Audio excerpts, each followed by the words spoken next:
Okay, good evening. Welcome to the Kent City Council Workshop. We got two excellent presentations tonight, so I'm looking forward to hearing both of those tonight. First will be the part in open space, and then we have the Greater Kent Historical Society. So Terry and Carrie, right? That's going to kick us off. Yeah, we like to hire our staff with name or rhyming conventions. Yeah. Mayor, Council President, Council members, thanks for having me tonight. My name's Terry Youngman. I'm the Park Planning and Development Manager for the Kent Parks Department. And with me tonight is Carrie O'Connor, planner. You'll be hearing from her here in a little bit, talking about our engagement effort. So we're super excited to present this plan. This plan has been a labor of love for us. It's been about 7 months in the making, or even longer than that if you go back to the scoping phase.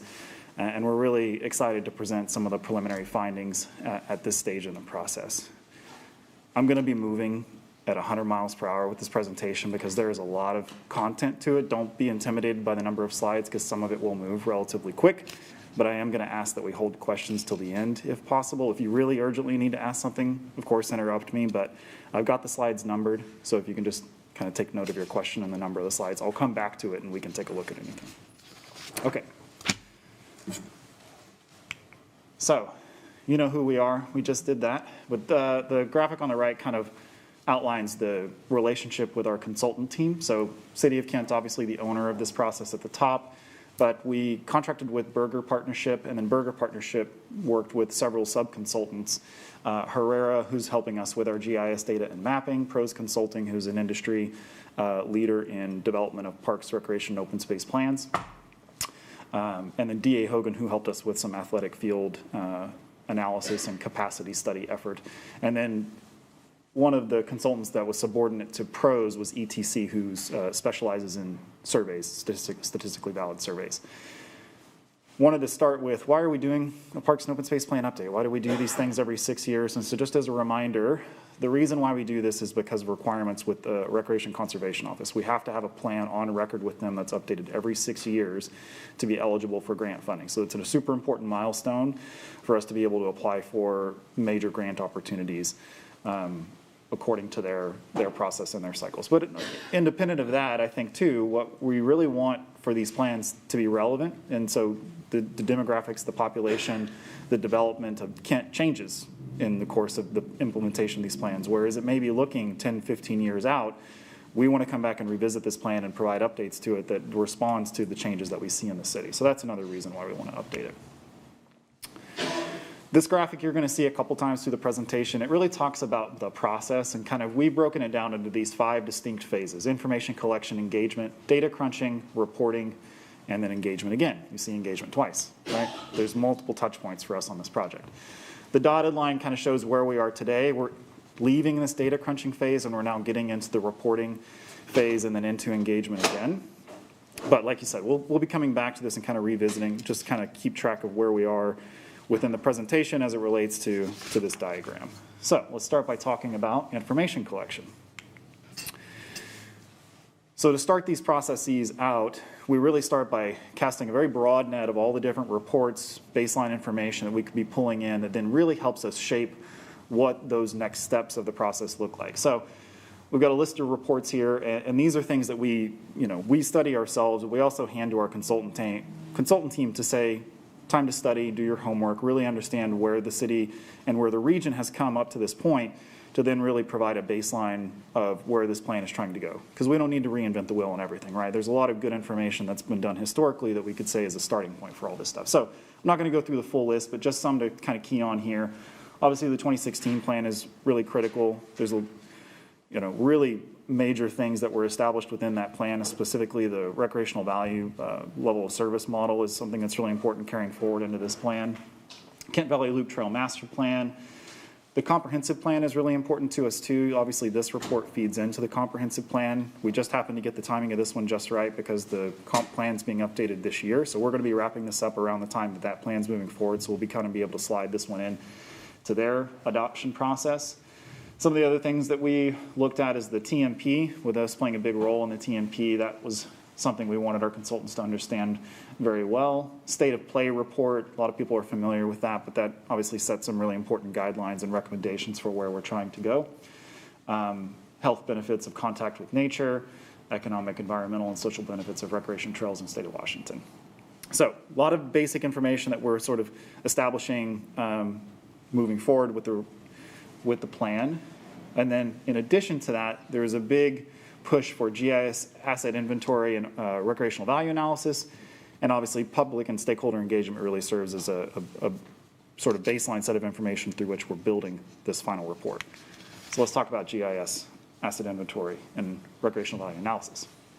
So we are really proud of what we've done with GIS in this department because we've done it really through our own internal efforts and the efforts of some key interns that we were able to bring in to our team to help us kind of tilt up some GIS services within the department. And so over the last 2 years, we have been able to basically tilt up our own GIS platform, working with our enterprise GIS team every step along the way. And so what that really entails for us is we have completed an inventory of our entire system. All the assets documented, all the major assets anyways. There's some minor things that are not quite documented yet, but all the major assets have been documented. So what you see here in this graphic is a snapshot of our GIS systems, our geo database, and the assets within West Fenwick Park. All those little polygons, all those little lines represent individual assets in this park. So everything has been inventoried and documented. We're also working on the condition assessment of those. That's more of a work in progress, and it takes more time to do those, but at least this serves as a baseline set of information for us to build moving forward. So this is a huge milestone for us to be able to have all this information, and really a major effort on behalf of some key staff that were brought in to help with that process.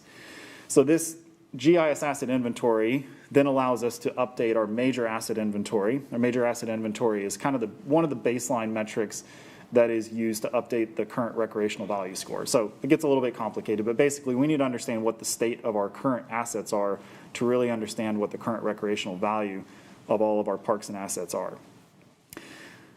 Then we went through a process of updating all the CRV and all the PRV scores, so current recreational value scores and potential recreational value scores. That's what you see here on the right-hand side, and that's literally a process of going park by park, looking at the assets within that park, updating those scores, and then looking at how those parks can grow, not making big changes, nothing radical about the potential recreational value changes, but definitely some updates and some opportunities that we hadn't considered in the 2016 plan.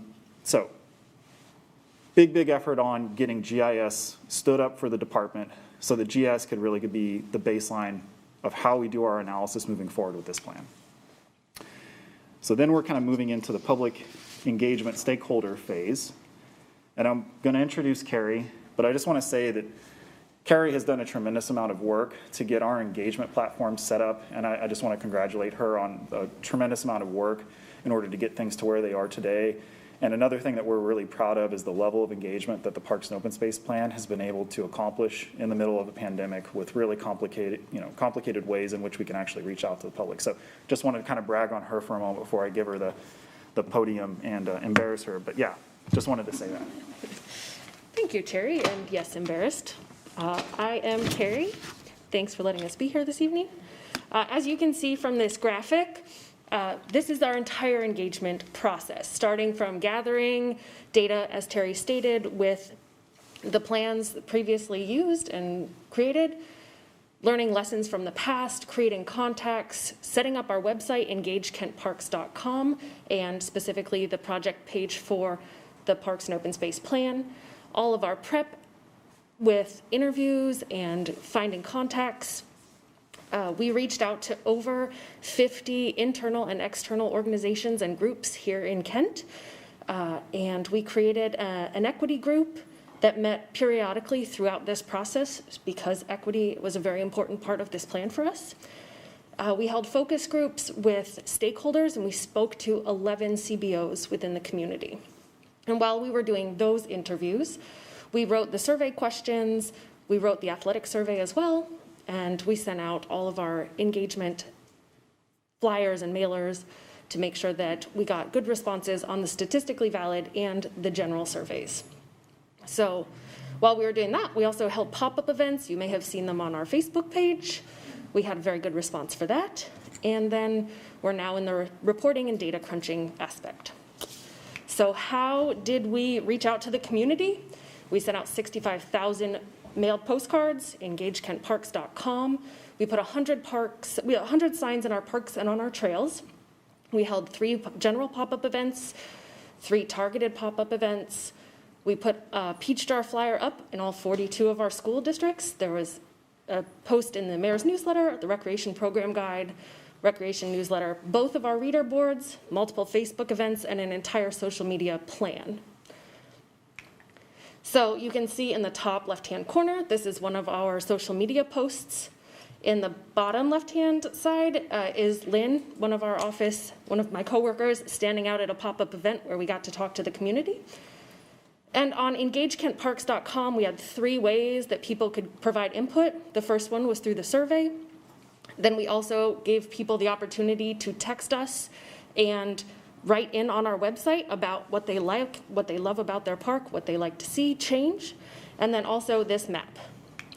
So on the map, you can see the pink pin. The pink pin was a point on the map that one of our community members placed, was right on the Frager Road Meeker parking lot. And they said it was a great place to run. However, there are no lights at night. Cars are sometimes broken into. There's a lot of congestion in the parking lot and with traffic at that intersection. But those are all things that we want to hear from the public. And this was unprompted. Somebody came to the site and told us that on their own. So, engagement by the numbers. EngageKentParks.com, we got over 1,500 people to come. You can see the give details were the stories that we asked people to put in, and the maps. We had 158 points put on our map. We held pop-up events. There were 304 people that we talked to during our pop-up events, and we had 817 surveys taken, which is a total of just over 3,000 points of contact we've had with the community for this plan. And now I'm going to turn it back over to Terry to talk about the survey responses. All right, thanks, Carrie. Let me get caught up with my notes here. Okay, so all that engagement work was really steered towards these surveys, because the survey was really going to be that critical piece of feedback, comprehensive in the questions that it was asking. It was long if you took it. I'm sure you know that. We got that feedback too. But we needed it to be long because this was really our one shot to get good, productive feedback in a quantitative way from the public on this process. And so as we're talking about the survey, I want people to understand that there's 2 different surveys really going on here. There's the statistically valid survey, and the way that that's conducted is there's an analysis of the demographics of the city that's done, and you try to get the response from that statistically valid survey as close to the demographics of the city as possible. And it's not just demographics, it's also age and gender, and geography plays a role in it. But really the key is, because what happens with the general survey is the response tends to be skewed from the demographics of the overall city. So we really wanted the response and to be able to look at that quantitative data in a way that we are confident that it truly represents the people who live here. And so this graph shows 3 things here. The left side is the 2018 census breakdown of Kent. So you see kind of the pie chart and how it breaks down into the various demographics. In the middle is the statistically valid survey demographics. Those almost match exactly, right? So we're very happy with the results of the statistically valid survey. Our goal was roughly 400 responses. We exceeded that goal with 434. And again, really no variation in the demographic between the statistically valid and the census breakdown of the city. So we feel that it's very representative, and then when we're looking at that data, we can be confident that this is actually a very good representation of the voice of Kent. It's not perfect, but it's as close to that as we could possibly get. And then again, to kind of tell that story, the pie chart on the right shows the response that we had through the general survey, which, as we expected, much higher on the response of people who are white, so 68% white. But honestly, the other demographics are not that far off from, I think, where we, with the statistically valid survey landed. So just to kind of show why we do both of these surveys, we want to hear from everybody, and we'll always do that general survey to give everybody a chance to chime in. But when we're really looking at sort of the data breakdown of what we're hearing, that statistically valid survey is really important. Some of the other things that having a statistically valid survey allows for us to do is cross-tabulation of the data. It's just a big word for basically saying you can take a data point from demographics like a certain race or ethnicity or age group, and then you can look at the results for that specific group, right? So then you get into more granular level of detail of, I want to understand what a very specific community or a very specific member of our community, what they're saying about what they need out of our park system. So it allows us to get into that level of detail with this reporting. So I just wanted to quickly also show, we talk about it being representative of the city. Each one of those red dots is a response from the statistically valid survey. So that's about as much coverage of the city as you could possibly get. We really did hear from everybody all across the city. What did we hear through the survey? Now, this is not comprehensive of all the questions asked. I'm really just showing you the highlights. But these are some of the more interesting questions and interesting results that I think we heard. So this question on the left is level of satisfaction with City of Kent parks. The blue shows high satisfaction, the red shows dissatisfaction. And gray really means maybe they just didn't have enough information to say one way or the other. It's a neutral. I think what we heard here in this is people are very satisfied with the maintenance of our parks, and they're very satisfied with the number and variety of parks offered. So the offering of our system and the maintenance of our system, 2 thumbs way up, right? I think what we glean from this is that we need to continue to maintain the level of service standards that we have for our park system, right? So we need to be able to maintain the level of service we're providing to our park system as it stands today. Cuts to that would result in people's satisfaction going down. That's the thing I think we take away from that. I'll also point out that adequacy of parks, parking at parks, and feeling of safety in parks, those had pretty high dissatisfaction relative to the others. I mean, the dissatisfaction is not super high, but of all the metrics that we heard here, those had the highest. Feeling of safety in parks is not something we can control. We can influence through certain operational decisions or planning decisions, but I think it's important to key in that what we heard from people is that they are not feeling the safest in our park system, or certain individuals were not feeling the safest in our park system. The graph on the right, so City of Kent Park items that respondents think should receive the most emphasis over the next 5 years. This kind of ties back to some of the things that we were hearing in question 2. People want us to continue maintenance of our park system. Feeling of safety in parks was number 1. We're at the highest, 75.9% for feeling of safety in parks. So, and then on the next one down, below maintenance, the adequacy of lighting in parks, those are really tied together in my mind. So feeling of safety and lighting. Now, lighting doesn't necessarily make a park safer. I think people's perception of safety in the park changes when there's some lighting in the park. But we do see those as sort of tied together in terms of how you would approach it from a planning of the system perspective. These are, and again, I should go back and say, the results I'm showing you is all statistically valid survey. These are the results from the statistically valid survey. So the one on the left here is top priorities for investment for small neighborhood park amenities, and the one on the right is top priorities for investment of large community parks. The list on the left is much shorter than the list on the right because we can do a lot more with community parks. We would consider more different types of assets, and other types of amenities can be included in a community park as opposed to a neighborhood park. What's really interesting to me about the results here is kind of 3 top priorities that we heard consistently across both questions. And those are trails, access to nature, and gathering spaces. These are sort of the 3 fundamental components that people really want to see out of their park system, or at least what we heard in the statistically valid survey. A little bit of a de-emphasis on some of the more active recreation components, things like outdoor fitness equipment, some of the more active play, athletic play was not as emphasized highly.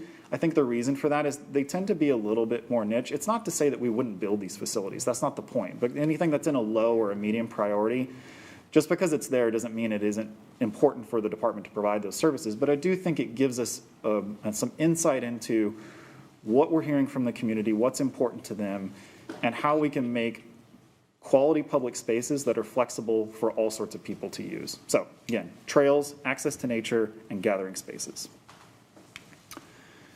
This is a view of that same data, but it takes the statistically valid survey and it pairs it with the general survey.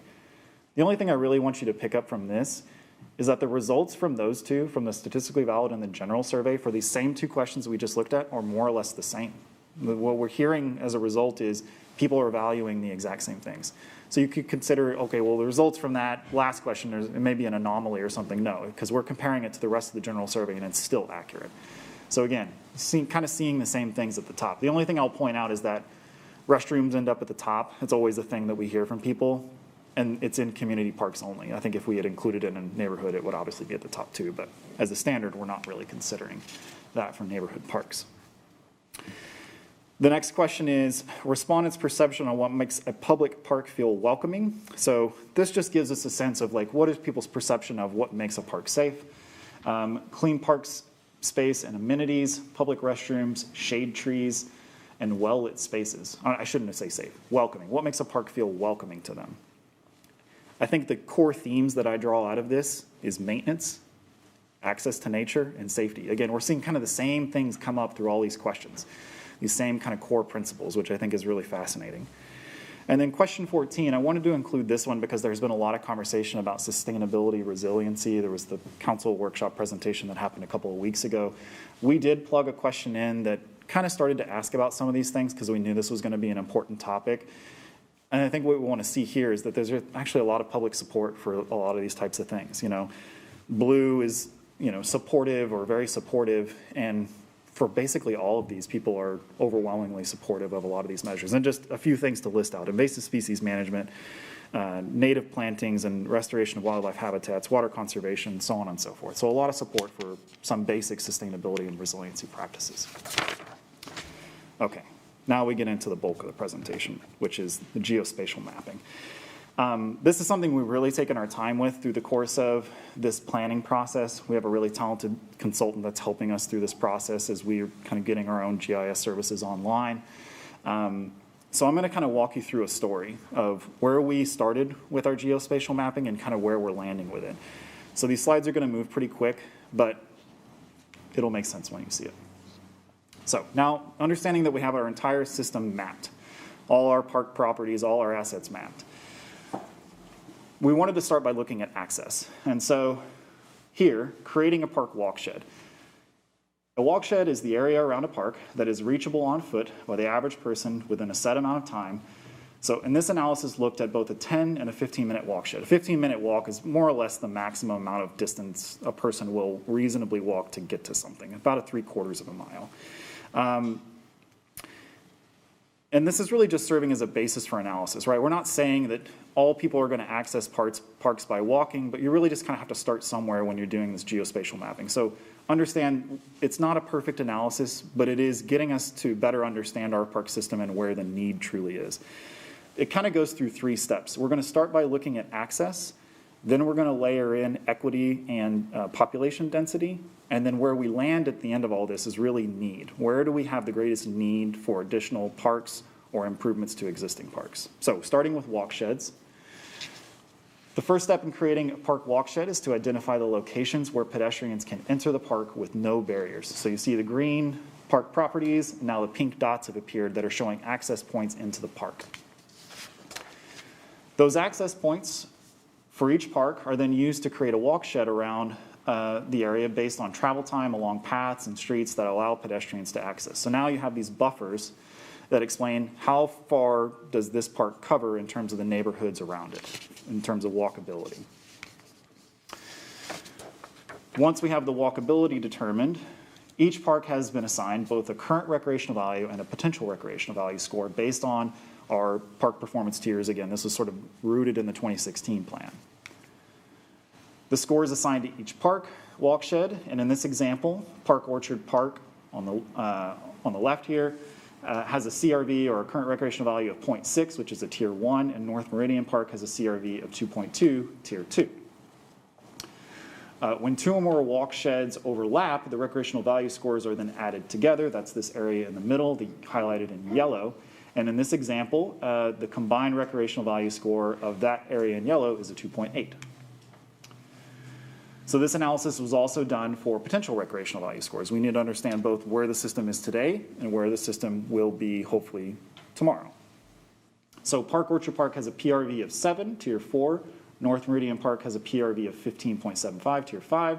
The overlapping area has a PRV of 22.75. So this is similar to the people in the area having access to a Tier 6 park because they have access to both of these parks nearby. So once we get through that, we have a combined walk shed. So that these are the walk sheds for each park were combined together to create overall park service areas. These areas were created for both a 10 and a 15-minute walk of one or more parks. Sort of scaling up, if you have access within 10 minutes, a certain score, and then 15-minute would be a lesser score.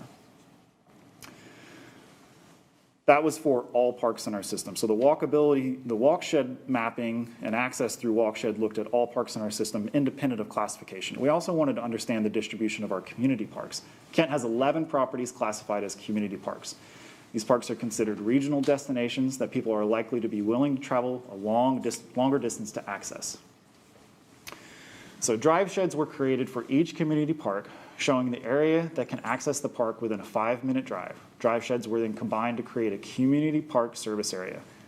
I understand that 5 minutes is a very short drive time.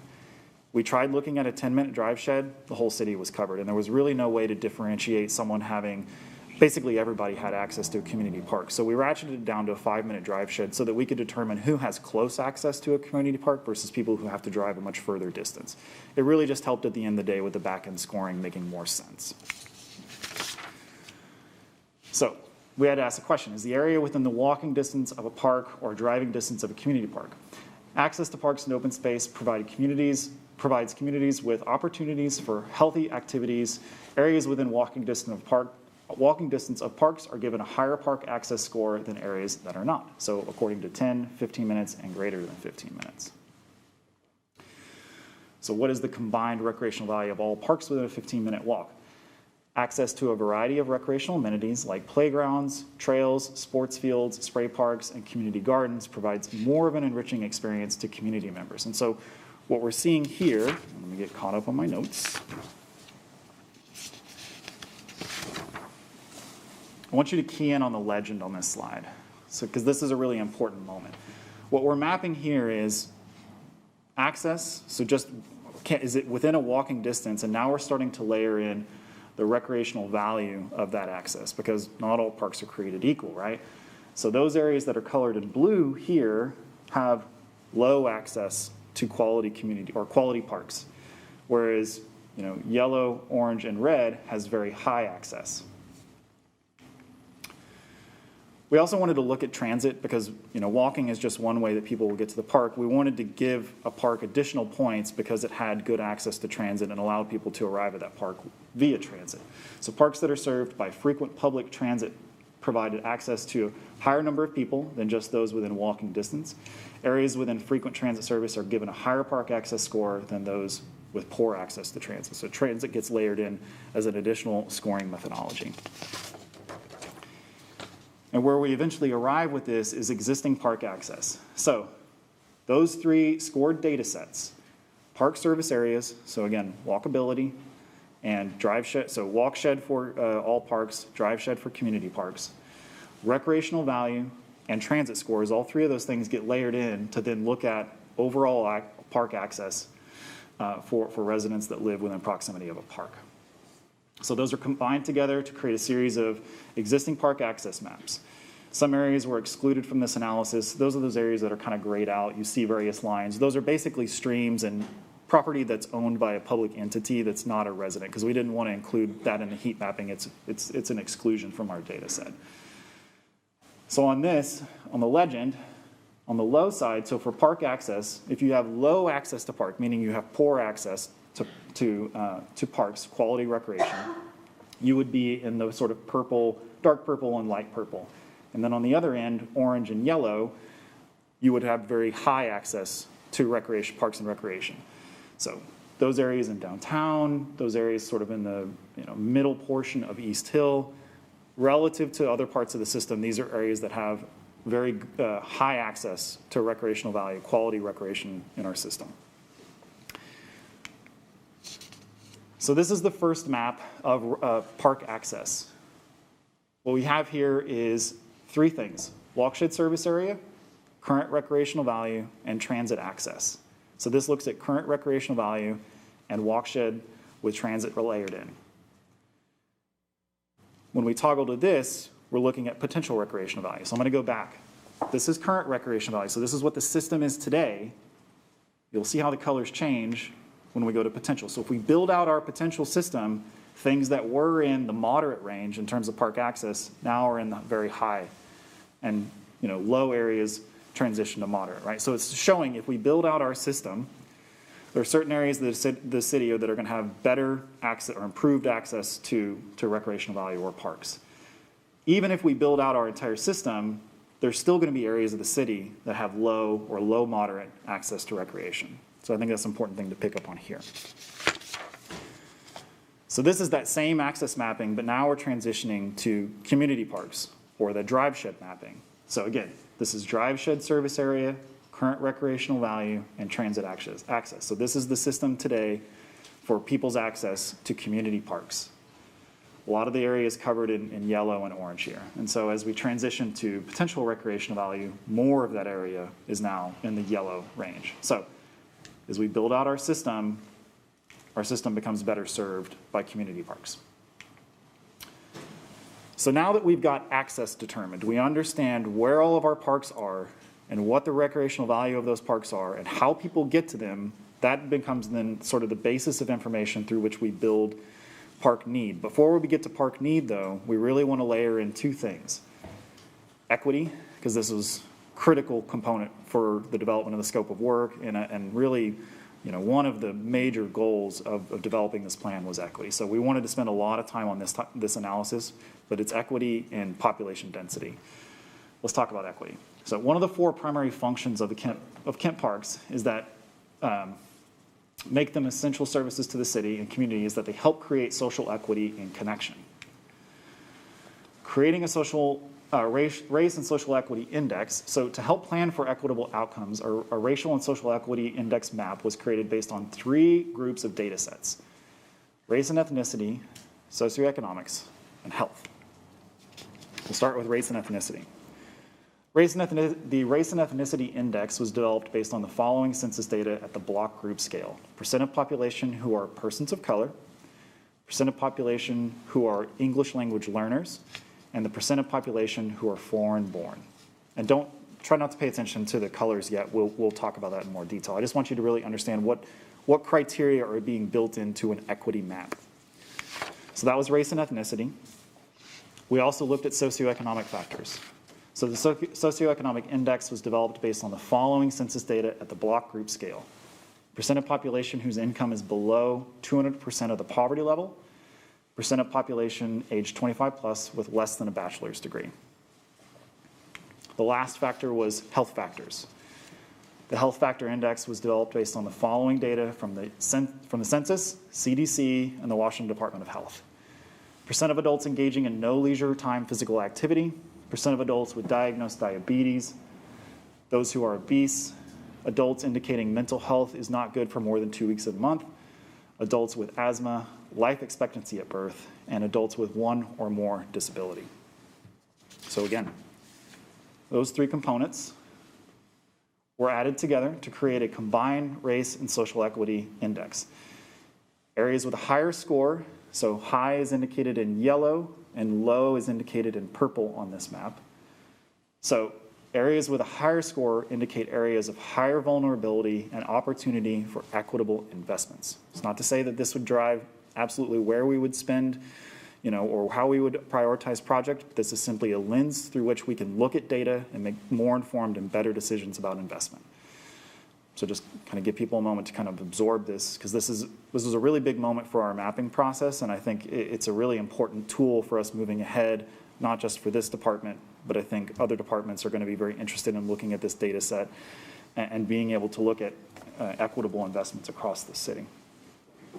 So now that we've established a racial and social equity index, we also wanted to layer in population density, because you can have a greater impact where there's greater population density, simply serving more people. So a series of park need maps were created by combining the existing park access and equity maps with land use density maps. These are areas with multifamily, so we sort of mapped multifamily residential, single-family residential, commercial urban center, manufacturing and industrial, or other. So the multifamily was given the highest score, meaning it can impact the most people, And on the manufacturing industrial, those were given the lowest score, meaning it impacts, the least number of residents within the city. Obviously, the industrial valley is all, colored in orange here. But you can kind of see how the single-family, multifamily breakdown of the city looks. So this then gets layered in to that park need mapping. Okay, so we've established access. We've talked about equity and population density.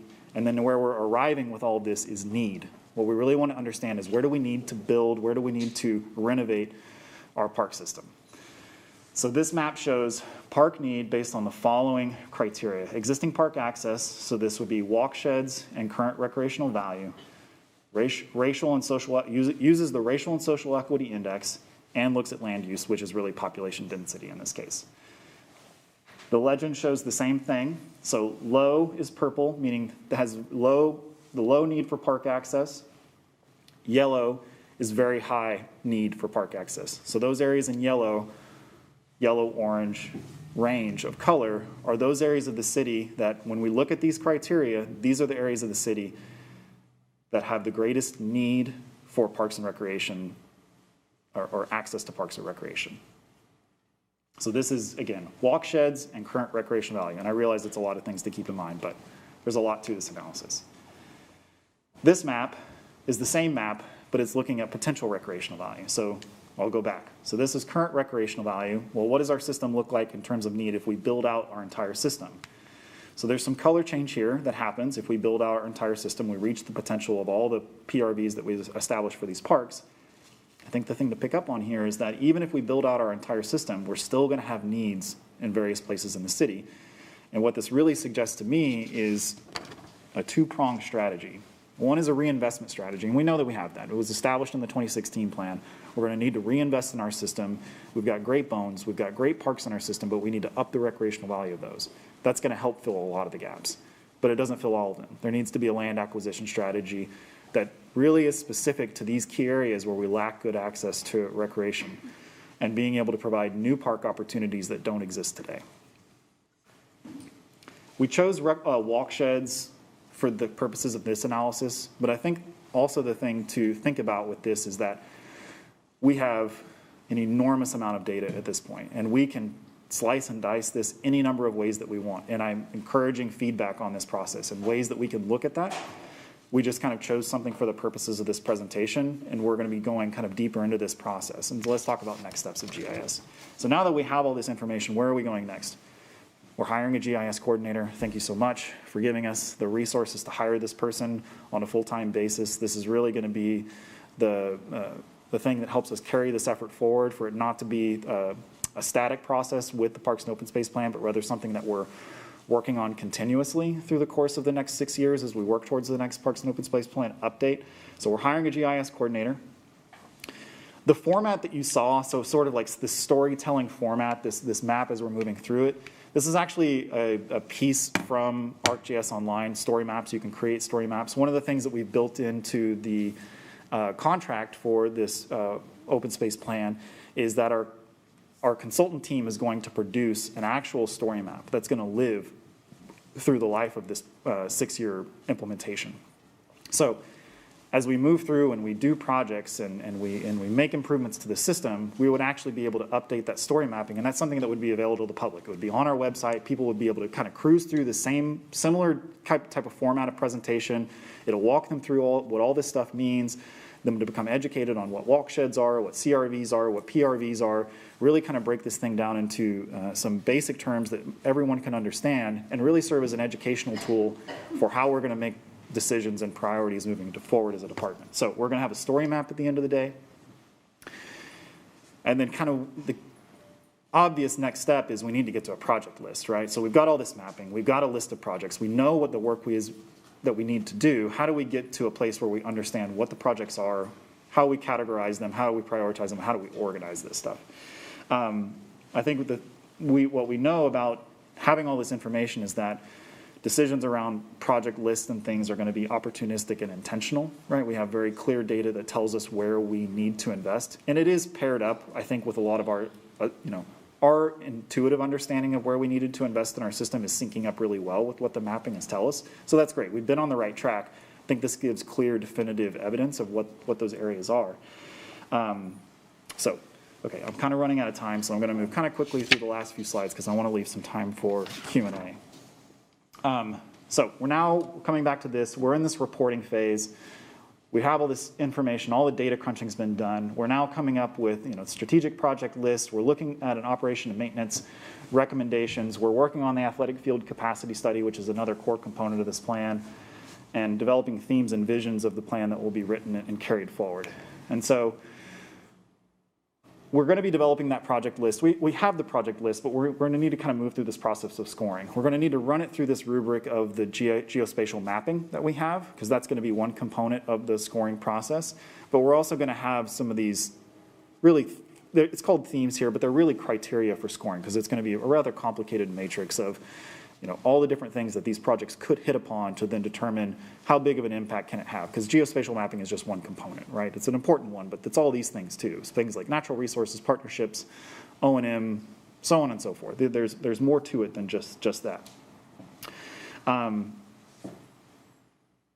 So that's one of the next things to come, is to develop that prioritized list of projects. And I think we talked about this a few weeks ago too, is I want to make sure that we're not trying to create an overall list for the city or trying to put them in a particular order. I think what we're trying to do is to put them into some regions, which is the map that we show here on the left.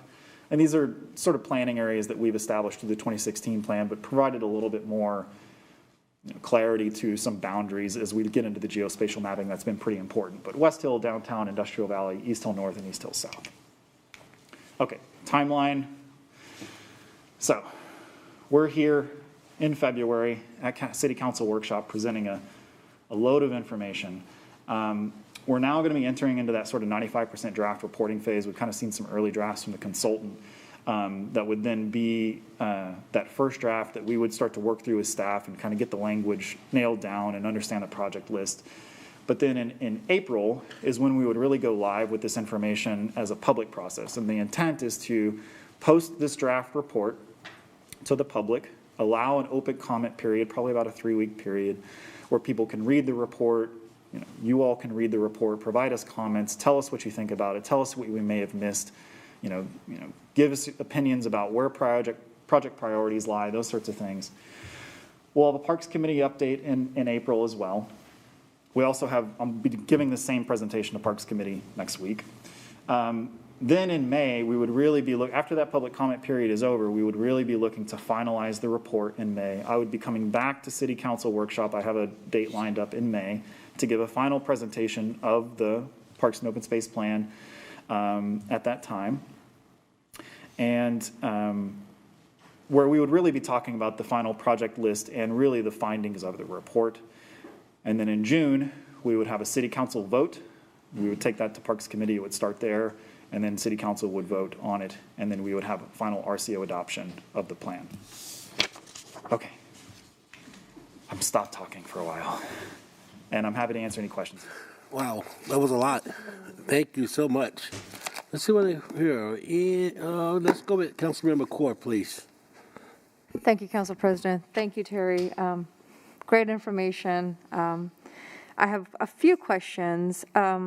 One is, how are we jumping from CRV to PRV? Is that pipeline projects or just assuming we're going to be making? The analysis between current recreational value and potential recreational value is really just, so current is just what is our system today? All the assets that we have, how do we value each of these parks? What's their score? And then the potential is in the full build out, and we make assumptions about what that full build out is. It adds a playground, it adds a swing set or whatever, adds a shelter, whatever these things are, just increases the recreational value, which then increases a person's access to recreation. So it's really just looking at what is today's set of assets within a park versus what will be that future state full build out be. Yeah, because I saw Clark Lake jumped quite a bit. Yeah, it has the highest potential in our system. What Clark Lake could be, it is one of the highest potential in our whole system of parks. And then just a comment, I guess, on when we're looking at all the slides, it comes down to North Panther Lake area and Southwest Hill on Pack Highway are the greatest need. So probably need to look at that in the future. But question about the West Hill Pack Highway, did we consider anything in Des Moines as part of that, or? It's a great question, and it's something is not included in scope today, but getting a GIS coordinator really opens up things for us, right? We can look at more analysis. We're only looking at parks that are within Kent, that are owned by Kent. There's a few exceptions to that. We do consider things like Seuss Creek Trail because it's obvious that people use Seuss Creek Trail, provides a lot of recreational value. GRNRA has a ton of recreational value. So we tried to make some logical decisions about what to include, but it became slippery. If we start looking at Des Moines, we start looking at, Renton. Covington, Renton. It is just how far do you go with the analysis? And I think we do want to create a logical buffer around the city that does consider those, but probably considers them at a lesser score because we can't influence how they're improved, right? We can only sort of document that they exist, but we can't change a whole lot about them. Thank you. That's all. Councilmember Trotner? Thank you. Great presentation. I really like the interactive piece. I think that helps to kind of tell this story.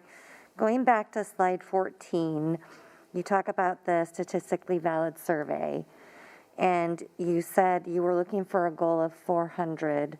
You had over that. There were, I think, 800 and just over 800 that took the actual survey. How did you come up with that 400 number as far as representing, using that to represent? Yeah, so these are some standards that are set, through our consultant team as a reasonable number of responses that you can get, based on what their understanding of a response rate would be and kind of how these things are sent out. And so 400 is kind of the goal that what we set for this plan. That with the timeline that we had, there's a number of responses that we think we could reasonably get. Thank you. Probably a more sophisticated answer to that of why they pick 400 specifically, but I just don't remember it off the top of my head. Julie probably knows off the top of her head too. Councilmember Lammer? Great presentation. Thanks. I think what Councilmember Stotner said, the interactive storytelling in a way kind of offers through the story actually really was helpful. I've had the same question as Councilmember Core about the need for evaluated green. And so I want to make sure I'm understanding that correctly. So we did include the Green River. Sorry, my mic. I want to make sure I understand. So we did include Seuss Creek. Did we include the recreational park area at Gary Grant? We didn't. We only included the trail. The trail, that has a recreational value tied to it, and for the full length of it. So that buffer gets drawn around the full length of that. Okay, great. And then on slide 17, I just had an observation that I thought was really interesting. It looks like there was actually more appetite for outdoor activities, but in the smaller neighborhood parks. Am I making that correlation correctly? It looked like they were in low priority for the bigger parks, but it looked to me like folks were saying that they wanted those outdoor recreation activities maybe closer to home in the smaller parks. I think that's a fair observation. Okay. I think it extends to just people in general want good access to nature. I think you can pack a lot of amenities in a park and give a lot of activity within that park. I think an interesting, and it's not to say that it drives every decision, but I do think it's an interesting observation that people really just want that sort of close to home access to nature experience. Okay. And then last question, did we have these this overlay and this visual representation when we were deciding priorities between Hughes and the Panther Lake properties? We did have some of this mapping available to Okay. us. And so and it's actually really interesting because understanding the impacts of a community park versus like the bubble drawn with a community park versus the bubble drawn with a neighborhood park are very different, and the impact that they can have are quite different. And so while it didn't necessarily drive the selection of that project, because that project selection happened, back with the grant application, which was well before this plan. But okay. we did want to look at that because we were eager to look at this kind of stuff as information was becoming available. But I do think it sort of helps us understand of, each project has merit and what impacts do those projects have. Okay, thank you. That's all. Councilmember Show, followed by Fincher. Thank you, Council President. Terry and Carrie, thank you so much. This is an amazing presentation, and I know that this is a lot of work. I really appreciate this GIS, the equity index. I think that will be valuable not just for parks and recreation, but the entire city. So I really appreciate all the work that has been put into that. So thank you. Councilmember Fincher? That was a fabulous presentation. I especially like the equity information, but all the overlays that you did. So are you still loading the GIS information in that that you have on all the parks? No, I mean, you're never really done with GIS, right? It's this ongoing update. You have to constantly be on top of it. That's why having a full-time FTE is so important. But we understand everything in our system now. We basically have a full picture of all the park properties and all the assets within those properties. Yes. And eventually, will we see all of those assets listed on this? So I went to the park site here. So I'm looking at West Fenwick Park, and I see that it's accessible by, accessible entrance, wheelchair accessible parking lot. And I can see some of the pictures if I looked at the pictures, but I'd like it actually spelled out there that it's accessible play equipment. So I'm wondering, maybe there's someplace else I should be looking. No, you're in the right spot. The web update is still in progress. It's very important to us that our web presence is as good as it can be. One of the things we've heard through marketing and engagement plan and through this plan is people want access to information. They want to understand our park system. We need to really advertise what we have and where we have it. So we have already been, with this information, we've already been working on an interactive mapping tool that will have exactly what you're just describing. It won't be the full list of assets that you saw on my slide, because I think some of that's too granular for the public. I mean, they don't care about where irrigation lines are, but they just want to understand what's in the park and is it accessible, right? And so those are sort of the key components that would be built into that interactive map, where a person could, with a few filters, decide, well, I want to have an open lawn space that I can go throw a Frisbee around. I need a shelter, and I need it to be within a 5-minute drive of my house. Those would be the kinds of things they would be able to navigate through an interactive map. Good. I just remember a parent who had gone to 3 different parks, and I didn't know the parent. It was a comment that was written, so I'm hoping they weren't in Kent. But they'd gone to 3 different parks, and all the parks had the accessible walkways, but they didn't have any equipment that their children could play on, and they weren't able to find anything. She said kids with handicaps want to play too, she or he. So that one is important. Thank you. And the ADA accessibility of a playground, and really, is it like truly accessible playground, like West Fenwick, right? So there's a difference between it being an ADA accessible playground versus it really promotes people of all ages and abilities being able to use that playground. And so we'll be able to make that distinction with that data set. And I was very happy to see that park up on the first slide there. Yeah. Cool. Okay, thank you. So like unanimously, we all enjoyed the presentation, so thank you very much. I'm just curious, this year presentation, is this something you can put on the park website, or is it too early to do this? Like, I think there's a lot of good information that people can browse through. I think we wanted to come and present here and make sure that we, are incorporating any feedback that we hear or making changes that need to be made. But I think we have our Parks and Open Space Plan section of the engagekentparks.com website. I don't see any reason why this wouldn't be put up after. We'll do my report. I will refer people to it. Absolutely. I know you're not going to do it right away, but it will be there eventually. And probably do it tomorrow, but okay, great. That'd be good. And then, Carrie, could you step up? Now, I know this is your first presentation, and I know you did a lot of work behind the scenes for us, collecting the data, standing out there in the rain, and getting all the information. I just want to say thank you for doing the grunt work, even though Terry's up front, but I know you behind the scenes did a lot of work. So I just want to personally say thank you for all the information you provided for us today. Okay? Thanks for noticing. Thanks, guys. Appreciate it. Good job. Okay. Julie, we're going to turn this over to you for the Kent Greater Historic Society.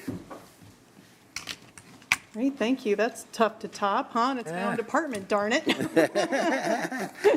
So thank you. Good evening, Mayor, Council President, and Council members. For the viewing audience, I'm Julie Periscandola, Kent Parks Director. Also joining me and closing the presentation tonight is Eileen Lamphere, who is the Greater Kent Historic Society's 2022 Board President. Also in the back, we have Dave Johnson, John Johnson, and Mike Evans. And so lots of great board members here to also listen in the participation. And I assume there's several also watching online. So just wanted to say hello to everybody. We are here today to talk about the Greater Kent Historic Society Strategic Plan. I think, like Terry, everything we have, we could talk for days on, so we do have a lot of information too, so if we could hold questions, that'd be amazing, because we do have a lot to go through. And just a little bit of context, I'm somewhat kind of playing a dual role right now. I'm the Kent Parks Director sharing. I'm also kind of playing the role as a consultant because the process was really finished last year. So I'm sharing what the consultant normally would have prepared and shared because we finished it early, and then now we can just now finally get here. So just wanted to kind of clarify that. And then Eileen is going to take us home at the end, and then all of us are available for questions on whatever you're interested to learn more about. So the first thing I just wanted to highlight is that just the revised Code of Washington. We do have the authority to help support museums and heritage organizations to help us in collecting history and all of our shared information here in our city. So I just wanted to highlight that. This is something the city has done for decades, almost 30 years with the Greater Kent Historic Society. They've been an incredible partner. Long ago, the city recognized the Historic Society as the primary repository of our material culture in the city. And that's important to understand. We have many staff members that dabble in history. We all keep our property histories and things like that. But the Greater Kent Historic Society is the one that really collects the stories and communicates and programs to our community and let them kind of immerse themselves in the history of Kent. So there's a little bit of just history there. The other thing just to remember is the Greater Kent Historic Society are 30-year partners of the city. And in 1992, we kind of worked through that relationship and then formalized it with a formal operating agreement that we've been operating under now for almost 20 years. Part of the challenge is it's been an operating agreement that really hasn't been updated. And that's some of the catalyst of change and evolution is I think we all can agree a lot has changed in 20 years, and so how do we move forward together with them as such great partners? They primarily, obviously, I think you all are very familiar, but those who are viewing may not. Primary location that they do operate in is at the Greater Kent, the museum, right off of Smith. And that's the Brighter House that was built in 1908. And so that's their main, but they do programming in different areas of the city, which we'll talk about. A little bit of direction kind of going forward when we were brainstorming a little bit about this and how to really help evolve and grow with the group. It started with our mayor and really talking to the mayor on her perspective of history and this relationship and this long-term commitment. And, the mayor doubled down and said, hey, they're a critical partner. We are here to work together on history and trying to continue that and celebrate all of our collective history, which is massive in our city. And so that entire theme went all the way through, and I know it was really meant a lot to hear the support of our administration in what we're trying to do together with both the Historic Society and in parks. So I think you've seen this graphic before. It's really just a philosophy of planning. I think in looking in planning and how you to do it, the Historic Society has had many different levels of plans.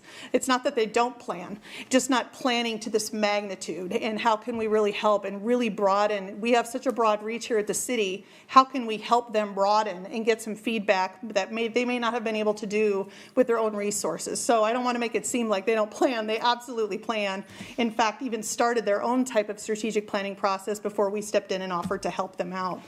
So really, I think I've talked about this before, in the struggles of demands and competing money and everybody's leisure time, you have to have a focus and you cannot have these competing priorities. Otherwise, you will do too much for everything and really nothing at all. And so that's where you're at. And as you have evolving succession come in, new players, new ideas, how do you merge that with existing infrastructure and existing opinions? And that's just all that stuff that we had to work through. Eventually, it starts with vision. Vision is your long-term plan. It's your long-term kind of goal. Missions can evolve and grow. Your vision should stay constant. So now we've got a collaborative mission reestablished and so on. Alignment and path is really focused on. And now it's really about execution of the plan. And so it's really just talking a little bit about that. So why complete a plan as well? The plan is their operating agreement with the city is 20 years old, and we need to update that. But rather than jump right into terms and conditions and all that kind of stuff, let's collaboratively build a joint vision with the people that we serve. That was the whole point. The Parks Department has been doing this for a while now. And we recognize that the Greater Kent Historic Society is a critical partner for us. Historic programming is something that is always in Parks and Recreation departments. It's something that it connects directly to culture and everything that we do as well. As we continue and look at budget reductions and things like that and challenges of the city, transferring all of that also comes to partners. We have a lot of collaborative partners. Some have expense and we transfer, financial contributions to. Others are in kind. It just depends. We in the Parks Department are not just looking at the Greater Kent Historic Society's agreement. We're looking at all of our agreements because we have to have them updated in order to go through national accreditation. So it all just kind of timed and merged together, which is really well. For us in national accreditation, there's some direct standards. We obviously have to meet all 154, but some direct standards are related to our work in partnership with the Historic Society. The first one being all of our operational, conditional, and cooperative use agreements must be updated. There's no way we could show a 20-year, agreement and present that as current evidence for work. So these are the kind, and again, it's not just this one. We have others that have the same challenge. We do need a historic and cultural resource management plan. We obviously have art and things on our side and that side, but the historic side, this plan, because we contract this out in theory, it's a collaborative relationship with a partner. This will meet an accreditation requirement for the city as well. And then obviously cooperative programming, in our world, recreation, we can't do everything for everybody, and so that's what we do is we partner. And we continue to partner and how can we work together and leverage and kind of bounce ideas back and forth. Part of the challenge is just probably looking at trends and how do we really reimagine and rebrand where we're looking at. In 2002, the city didn't send any operating subsidy to the Greater Kent Historic Society. As you can see through the years, that has grown.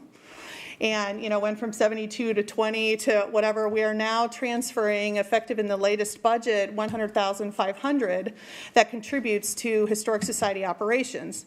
In parallel, though, there's been declining engagement, whether it's membership or participation, and so we obviously, neither of us want to see that.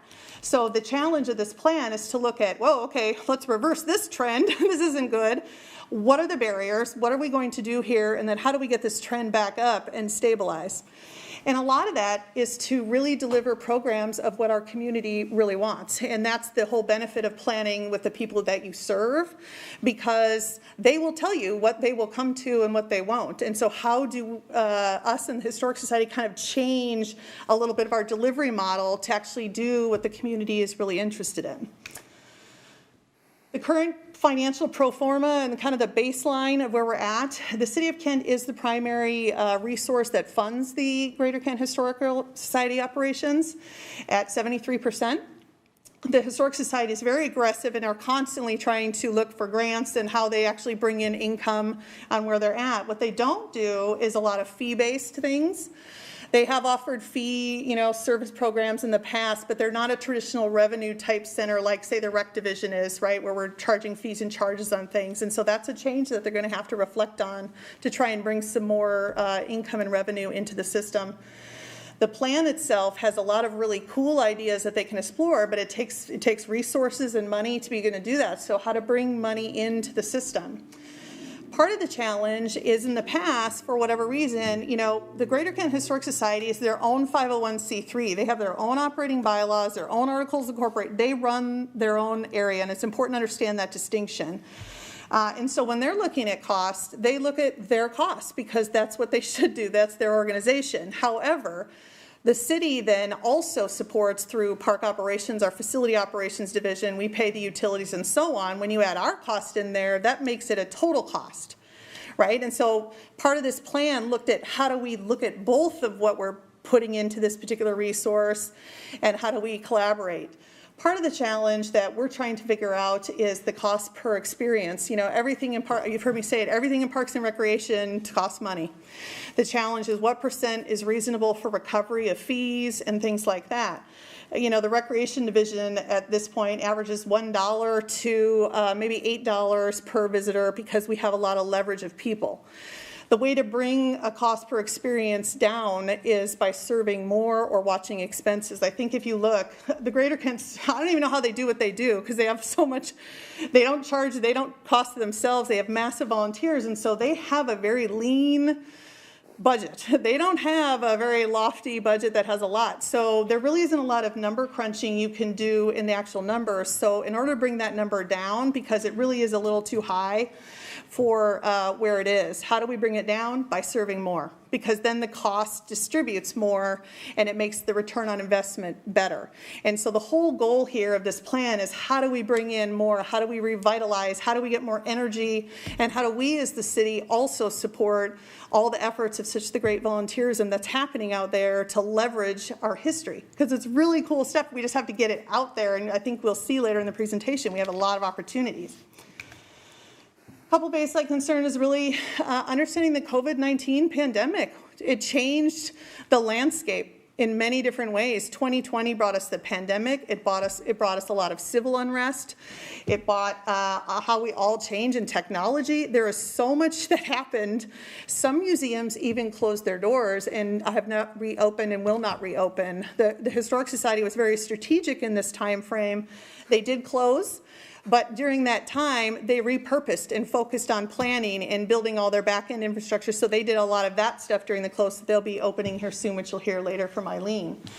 We had to address the decline in participation and membership. We have to address, policies, all of that, just fundamental operating, typical things you would see in a business, as well as oversight. So I just want to confirm for everybody too, just a reminder on a strategic plan. Parks is always coming to you with a plan this or an idea that and so on. A strategic plan, it identifies needs, it establishes a current baseline and then looks to where you can potentially future go. It looks and it validates current operations as well as future. It establishes a future direction. It works on goals, it creates accountability and so on, but it's super important to remember that it's step one in a very long process. What a strategic plan is not is a business plan. You're not going to see numbers for 6 years because they're going to develop and evolve those numbers as they as an organization evolve. And so that's something that they'll do. It doesn't necessarily confirm or deny a lot. That's what interpretation does. So because there might be a need, it doesn't mean the Historic Society isn't doing it. It just might mean that nobody knows they're doing it. And that is definitely something we saw in the survey. And so there's a lot of things that are involved around strategic planning. And sometimes strategic plans will evolve. It might be a 10-year plan, but later it might be a 12-year plan. It just depends how much they can really get accomplished in 1 year or not. So I mentioned earlier, the Historic Society has always been planning, and they already had an idea of things that they wanted to accomplish in a strategic plan, which we kind of highlighted here. At the time, I worked with Nancy Simpson, who was the past president and the past city historian. So she gave me where the group really wanted to study and analyze. I, of course, then bumped it up a little bit with things that I knew that they needed, so we all went out and agreed. And as of right now, it was super important to both the mayor and myself that we didn't come in there as a city and bombard them all, right? This is their plan. This is what they are going to do and strive. They have the ability to adjust and refine on whatever their board deems fit. And so we wanted to make sure that we delivered what they really truly needed. And then, of course, we added a couple things they didn't even know they needed. So we actually added some additional things. And so what we didn't address, it's because it really isn't something that would be addressed in a plan. We'll address it when we do the MOU update. And so we'll talk about that. The other benefit that we got by doing it now is we've done a ton of planning. I think you just heard from Terry. He talked to 3,000 people. Over the past 4 years, the Parks Department's probably talked to 8,000 residents in some way or form, whether it's on programs or parks or human services or marketing engagement. So we are talking to our residents all the time. And what we did is we leveraged all of that work and really helped. We gave it all to the consultant, similar to how Terry presented, giving them all the plans. So in the recreation plan, we already studied when people want programming or what days or what weekends and so on. They don't have to re-ask that. That's already answered and established. We understood the primary barriers to programs already. We saved that because that's already available. So a lot of that past planning that we've done, and it's very recent, it's not old, the Historic Society was able to leverage in this plan. So it was really great stuff. In the end, when you look at, past and present value, it's the same thing on a strategic plan. If the Historic Society keeps pushing and keeps moving and keeps checking things off, by the end of the plan, we should see increase in attendance, and not just an increase in attendance, but increase of different types of cultures and people of color in attendance, because we definitely do see history as a catalyst on race and equity work. We should see memberships increase. We should see clarity and context between roles and responsibilities and who does what and where. We should see brand recognition for who the Historic Society is and all the work that they do in protecting and preserving our history here in Kent. And so there's a lot of great goals here. One of these quotes on the bottom, which I super love, is where preservation engages the past in a conversation with the present about mutual concern for the future. And I feel like history is the only one that can really say something like that, right? Is how you study and how you look at things. So how we approach the project, so thanks to the City Council and the Mayor for proposing, we did allocate $50,000 to do an actual consultant study on this particular, and we led the planning effort. Parks put in some of their own money to really assist with the community engagement, some hard cost money, and then some platform money, which we'll talk about. The Historic Society, they have a larger board, but they created a smaller 6-person board. Many of the members are actually right here in the audience, where we work with them on a smaller capacity, and at all times they were engaged with the consultant and so on. The project was broken out into 4 phases. The first phase is just renewing where you are today. You have to know where you're starting and what you have going on. The second one is really working with our community and understanding their needs. Third phase is really visioning and transforming. Where do we want to go? And what do we want to do? And then, of course, the fourth phase is putting it all together into an actual plan that's by year and so on. The consultant was reviewed and selected jointly by both the city and the Historic Society. We didn't vote for them. It was all collaborative together. We originally had 4 months, but again, it was during the pandemic, and we thought, you know what? Let's take some time and do this the right way. And so we extended it out a little bit, and we did finish the project later in 21. The project team that we had was a consultant nationally renowned. They're a national museum consultant and focus a lot of work on museum planning, programming, exhibit and interpretation design. Several of their members have worked on the Holocaust Museum and some very large museums, but they also specialize in smaller museums, because we already knew we weren't, these massive museums, but they have a lot of experience in the smaller size. The project team was a team of, I'll look there. The project team was a team of 10. We obviously had the 2 consultant primary principals, and then it was myself, Eileen, and Dave Johnson in the audience today. We were kind of the 3 primary players that would always work with the consultant and make sure everything was happening. And then on larger things, we would bring in the larger committee. And then even on larger stuff, we brought in the full board. So it just depended on, which section we were in the plan. So the whole time it was a collaborative process. We did it almost 100% on Zoom. That's all of our little faces in the corner. But we did do tours and things like that and on site where we could at the time, because at the time we were under some pretty serious lockdown requirements. So that kind of gives you like the whole background and why and where we're moving forward. So a couple of the outcomes, because the plan is done. The first thing is that they updated a mission. As I mentioned, a vision should sustain. A vision has to be the long haul. Your mission evolves with how you evolve. So the group had a great, healthy debate, because there was a lot of opinions. I'm sure you can imagine just everybody wanting to figure out what should the mission say. This is the final, and they have updated it. And so the Greater Kent Historic Society operates the Kent Museum and inspires the community to explore and discover their history. We educate and preserve diverse family and kinfolk storylines for future generations. So if you look at the red bullet, or the red words, the whole point, they operate, they inspire, and they educate and preserve. That is their kind of core fundamental functions. If you have something in your mission statement that isn't something you do fundamentally, it really shouldn't be in your mission statement. Your mission is what you do, and so this is the primary focus of what the Historic Society is doing for the city government, as well as the city proper and what you see out in the community. So the community needs phase, we, again, were lucky and we had launched our Engage Kent Parks platform already that Terry mentioned earlier. We were one of the first projects to kind of test site it. Just a reminder, it does translate into 108 languages and then translates right back to English, so we can actually look at some of that, so that's really exciting. We had one-on-one interviews, of course, with the mayor to get her perspective, and then Nancy Simpson, who was such a huge player in the past on where we have been today. We did the community survey. We didn't do a quantifiable survey on this just because of the size of the scope. It's not necessarily system-wide. But we did get 419 responses. They mirror more of the qualitative, not quantifiable. So predominantly white, around 60%, 60-70%, and the rest are community or people of color that gave the survey. But that's because it wasn't quantifiable. We held 2 community meetings and we had a full board workshop. Couple things. The full survey, just so you all know, is available if you're interested on the Engage Kent Parks platform. So like Terry, there was a lot of questions asked. I'm just highlighting a couple here just so you can kind of get the flavor and the feel.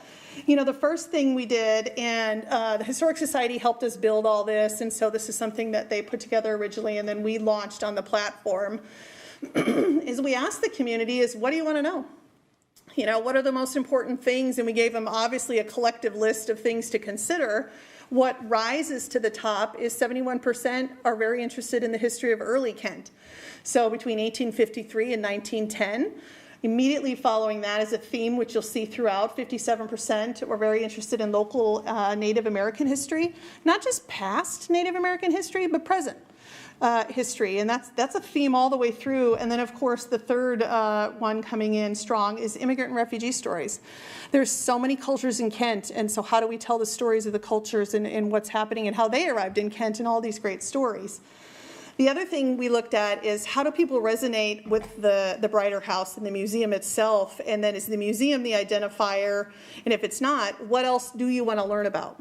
Again, in this case, Native American history came up again as the higher one, but then, of course, early history and all the way down. And so really interesting when you, like Terry, you begin to see themes. You just ask questions differently, but they're still rising to the top. The other thing we looked at is one of the challenges we have, and we'll talk about it later, is if you go to the Kent Museum once, what will bring you back there? We can't have a one and done experience. It has to be, you know, new exhibits or different storylines, or how do we do it that people come back on a regular basis? So we asked, like, hey, if we introduced a few different new exciting things, what would entice you to maybe come back on a more repetitive basis on when you come visit? Art came up very high. Entertainment venue, a lot of cool things you could do out there because at the Brighter House you have the whole lawn in the back, so really neat stuff there.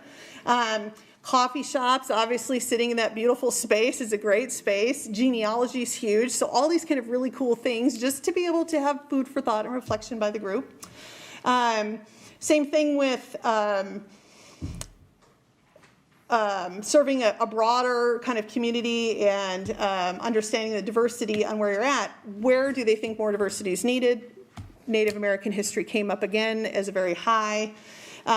We talked about diversity, and do you see a nexus or a catalyst with the museum and history programming playing a role in telling the history of diversity in Kent? And that was overwhelmingly huge. 81% of those surveyed said absolutely the museum and the Historic Society should play a role in talking about the cultures of our city. And so that was really high. And then the other thing was about membership. We asked about fees and a whole bunch of other things too, but membership was one that we've seen a decline. And it's tricky because what are you paying a membership for? You know, right now there's a suggested donation. It's not a fee, so it's not like you kind of get discounted fee. So the whole membership and fees is something that the Historic Society is reflecting on now, and how are we going to look at how we would do something like that and change things up. What was great is the community gave them feedback and perspective. I think you'll see later there is a ton of history museums, and how do we partner with all of them and tell different types of history and so on. This is the area that I think they have, me personally as well as the consultants, think they have the most opportunity on, and it's our biggest challenge, is there's a lot of people that took the survey that had a ton of opinion on what they wanted to see, yet had no idea that there was a museum or who the Historic Society was. And that's just not them. We have that issue in rec. We have that issue everywhere. And so it's really a marketing and awareness situation. And so the more that people know, A, that they can come and learn about history at the museum and other programs, and then B, who are those history keepers, that's a really powerful thing. And if we can really work on that, we definitely will. It's something we've committed to. Ken Parks has a lot of leverage tools that are not cost prohibitive that we're going to really work with them when we work on the MOU update and how do we help them. We have the ability to extend that reach. We have the rec guide. How do we really get them engaged in trying to help promote all the great things that they do out there, because they spend a ton of time. The other thing the study did is study the market, which is saturated. And so the benefit is typically if you live in a city, you're not going to go learn about some other city's history. I suppose if you were a super history buff, you might do that. But there's a lot of ways that we can learn and leverage with partners across different cities and what they're doing that's really creative in their systems. The state museum providers you can do partnerships with and all these great things. And then, of course, like recreation, we just have general challenges with leisure time in general. How do we get people to come to the Historic Society to learn about the history when they could go to the mall or they could go, and so how do we make sure and entice that? And by doing that is by doing what they want to learn about. And so listening to the community in that regard, right? One of the cool things that came out of this system too is a document repository. I think after, 30 years of operating in multiple different ways and different regimes and field, leadership, file structures and things like that you'd think would be kind of locked down, and so they were able to really pull together 144 documents with policies and collection plans, all this kind of stuff. It's all electronic now. It's all updated, not updated, but it's all in a certain area and categorized within a full catalog of what's what.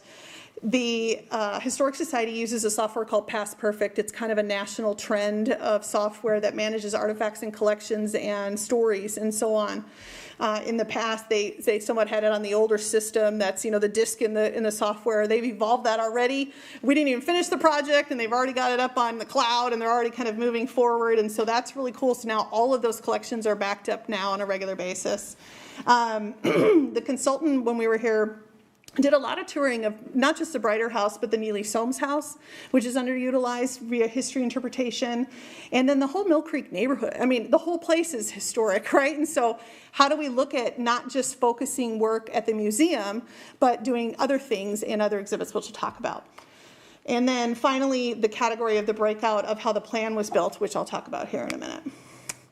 The other thing that was really neat is the consultants, because they have so much reach in the museum profession, really gave a quick overview during phase 2 to the team on museum trends.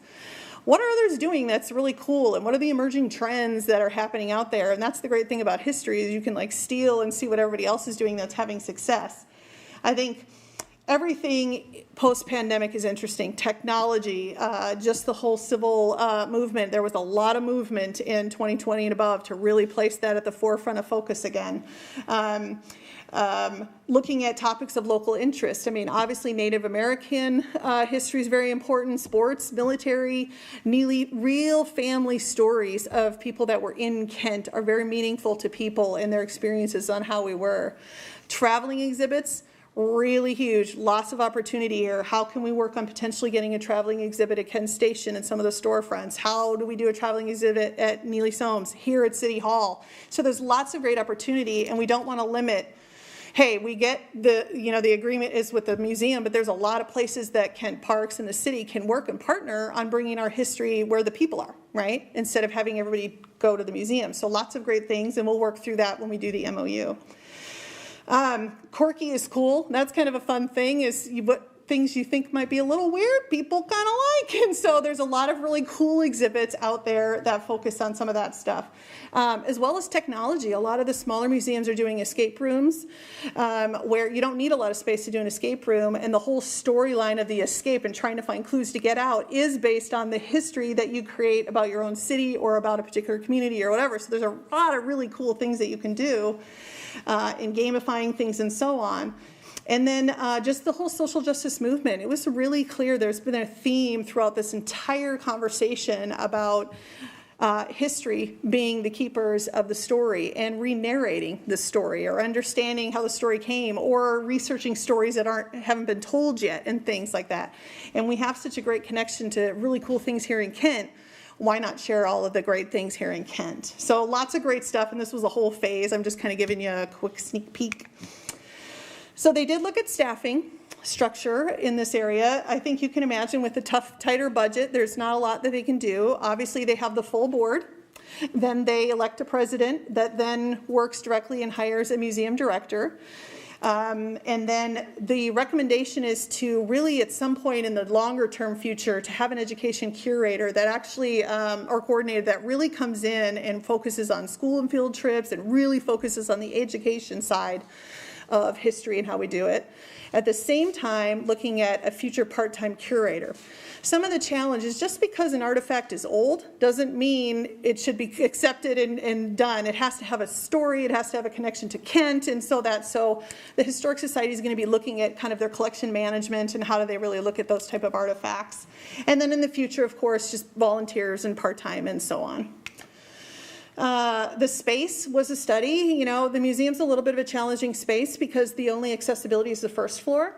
The second floor is not accessible. That's the same thing with Neely Soames. So we do have some challenges on these historic homes. If the Historic Society decides to charge a $2 fee, a $3 fee for experience, equity becomes an issue. If you're going to charge, you can't have, you know, able-bodied, able-blind pay $5 or whatever, but then people who have disabilities, they can't see the upstairs. So you really have to rethink your layout. They're still kind of working through this because there's some good stuff and there's some needs that they do need in some of those upper rooms, but how do they look at the layout of the facility and maybe consider something different? This is the other challenging thing that we're going to be looking at. I would look at year 1, year 6 through 8, you know, on the other one. Currently, right now, we need to swap the orange, let's put it that way. So the larger focus is on kind of school and education and general family programming. Of course, general community programming is the blue. Program participants, which is your bread and butter, that's your fee base, that's your people attending events or things that you have, is the smallest. That has to flop. And so we want that to be the broadest, and then the school groups to kind of go into more of a narrow niche. So they really need to broaden the number of people that they're really engaging and serving. And so it's a consultant philosophy of how to swap those audience and really focusing, and that's a lot about marketing and what you actually are delivering.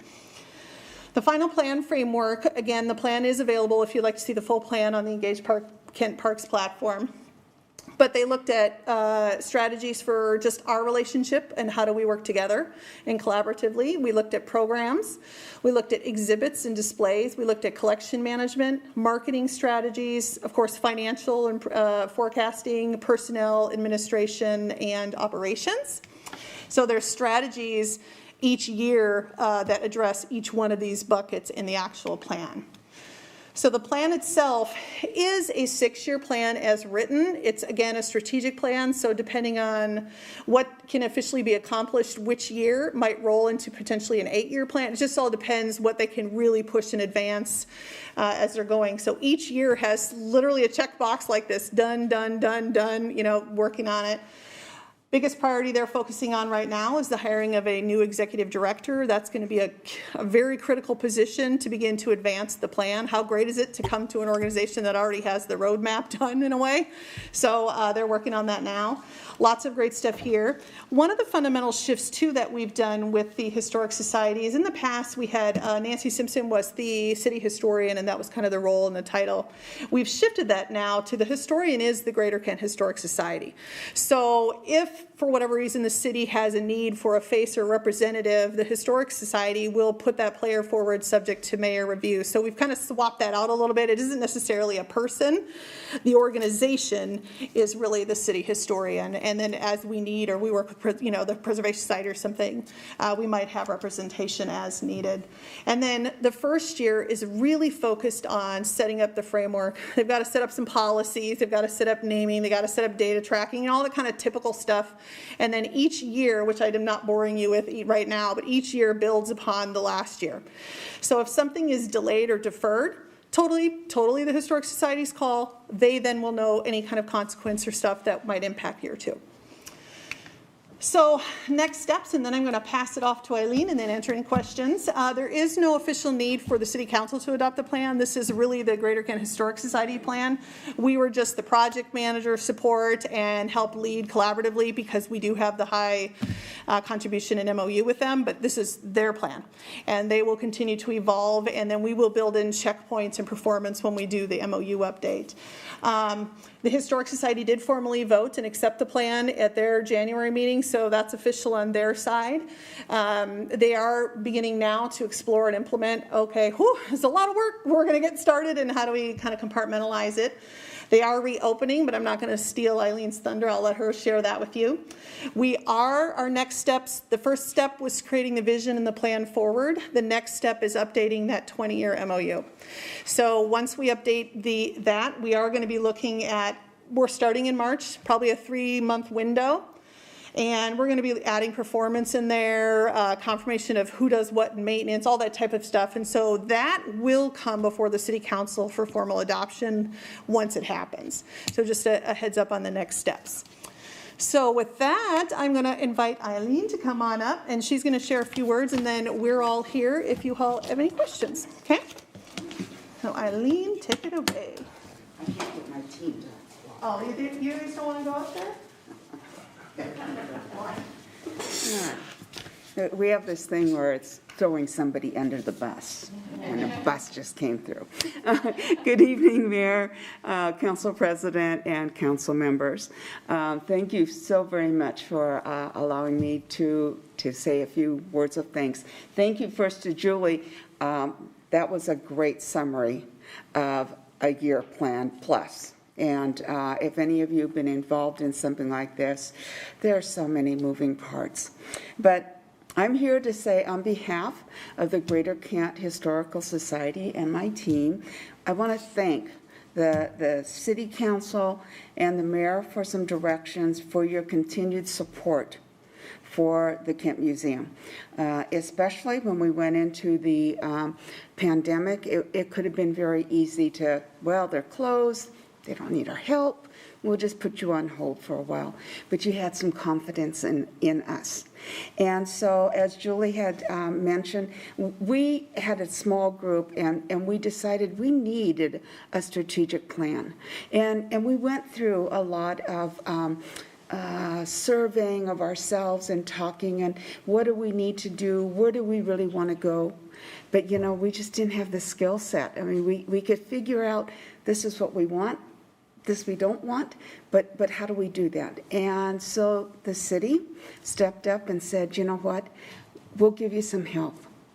We'll pay for a professional consulting team to work with you and develop this strategic plan, a multi-year, looking ahead and bringing us into truly the 21st century. So thank you. Thank you so much for having the confidence that we will be your historian, that we will continue to try and represent the people and their history. That's something that we are really committed to, is that it's not just going to be a 1908 history. It's not just going to be the 1908 Brighter family history. We truly want to be inclusive. And so when Julie was sharing with you the data, some of the data we already knew, but it was confirming. We knew that our communities of color and our diverse cultural and traditional groups were not represented in the museum. And we needed to hear from the community to say, you know what, that's important. Why would I come into a place that does not represent me? Why would I come into a place that is not even welcoming to me? Or if I come in once, I probably won't come again, right? And that's the other thing. It can't be a one and done, you know? So thank you for allowing us to work with these professionals and to be able to come up with a plan that will now make us intentional and purposeful and bring us into the 21st century. So thank you so very much. Not only with the Native Americans, like Julie had said, that the community said, we need to bring it all the way up to our most recent refugee group, and that's the Afghanis, and everybody else in between who have decided to make Kent their home. They should be able to find a place that represents them and allows them to tell their stories and have their stories be represented. In addition to the help with the strategic plan, one thing that has helped us greatly is the city has helped us transition from CenturyLink, which has this 1 megabyte type thing. I don't know the technology word. But anyway, we're now with Comcast, and it's 200. It's not 1, it's not 10, it's 200. So, you know, we can have multiple devices going on in the museum. Before, only one person could use the computer. And not because we only had one computer, but that's what the speed and the bandwidth was. Sometimes you could be on the computer, and if the phone rang. So again, thank you. Thank you for trusting that we would take care of the museum and take care of the city's history. So I'd like you to mark down on your calendars, Friday, April 1st, and this is not April Fool's joke, okay? You are invited to what we're calling the Supporters Appreciation Open House, and that'll be from 1 to 3. We would love for you to come down, take a look at the museum. Because we've been in this pandemic and closed for almost 2 years, not only did we repaint and remodel, but we also had the opportunity to reimagine. Now that we have a part-time curator who has found us some wonderful documents and artifacts, so now what's the story? How can we take things to the next level, right? Before I forget, that QR, going to Comcast also allows us now to begin doing a QR code self-guided tour. So when you come in, you're not dependent upon a docent being available. You have to sit around, you can just do it on your smartphone. And we're doing it 2 ways. One, you could read it, and the other, it'll be auditory.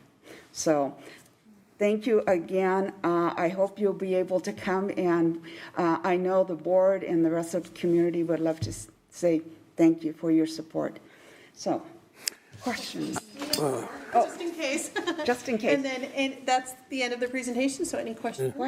Well, I'll get started. First, I feel like we should be thanking you and your board, right, for all the work you have done. And this is a true partnership, right? I mean, this is part of Kent, and this is what Kent's all about. And you can't have a historic society without knowing the history of Kent, right? So I want to say thank you to the board member for really just putting this all together, and appreciate all the things you have done and will continue to do. I do have one question, though. Once we get out of this pandemic, we talk about the budget. Have you thought about, doing like a fundraiser or a lunch or that type of thing? I think that could be something I think the community could get around, another way to get more people involved. And in the past, we've always had what we've called a gala. And it was usually in October. Okay. And the last one we had was very well received because it was the 50th year, and the mayor was there too, of the Sister City program. Okay. And it started with the Kent Kayabaras, and it's now Tamba. And then we had with Norway, with China. Okay. At one time we had the Ukraine. And so we had a gala, and it was celebrating, again, the partnership with the city. So we just need this pandemic to go away, and so we can get it going again. Because, it just, so it's, and just to answer your question, we did did some research about a possible virtual gala, because you hear about some of these big museums and organizations that will do it online. Mm-hmm. And while it was a great idea, there was just too many moving parts and too many liabilities that we did not realize, you know, insurance and all that kind of stuff when you do things online. And so it was kind of like, okay, let's just do what we can with what we have. And then maybe by October, we can do that again. So yes, we usually have one major fundraiser. Well, I don't see any question, so, Madam Mayor, I'm sorry, please. Thank you. I want to start also with a huge thank you to all of the members of the Historical Society and the work. I'm looking out into the audience, and Eileen, at the annual meeting, you shared a number about on the number of meetings and hours that have gone into development of this plan, and it was mind-boggling.